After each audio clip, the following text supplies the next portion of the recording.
আলহামদুলিল্লাহ, আপনারা সবাই জানেন গোপালপুর থানা নলিন বাজার সাকারিয়া এলাকায় একটি ভাঙন দেখা দিয়েছিল।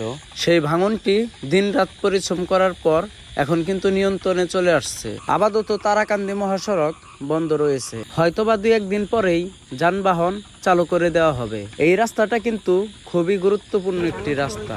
এই রাস্তা দিয়ে হাজার হাজার মানুষ যাতায়াত করে থাকে। এই ভাঙনটি দেখার জন্য দূর দূরান্ত থেকে লোকজন চলে আসছে।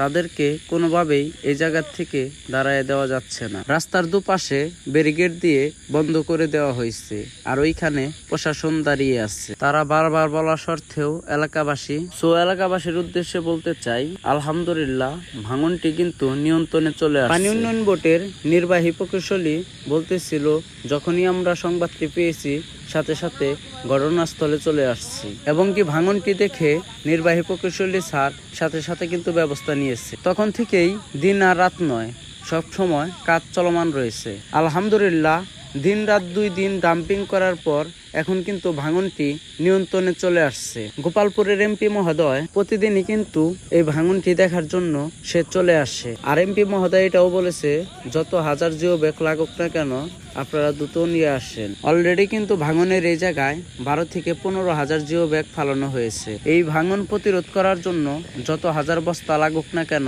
টাঙ্গাইল পানি উন্নয়ন বোর্ড দেওয়ার জন্য প্রস্তুত আছে। আজকে এই জায়গায় আছে গোপালপুরের এমপি অ্যাডভোকেট সালাম পিন্টু ভাই, এবং কি পানি উন্নয়ন বোর্ডের এসি স্যার এবং এক্সেন স্যার, এবং কি এসডি স্যার, এবং কি এসও স্যার। এখন আমি নৌকায় উঠে ওই পাশ থেকে আপনাদেরকে ক্লিয়ার ভাবে দেখার চেষ্টা করব।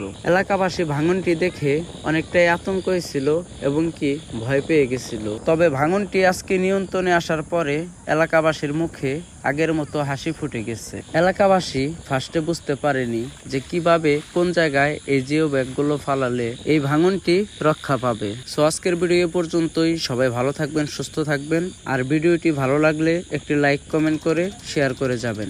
ধন্যবাদ।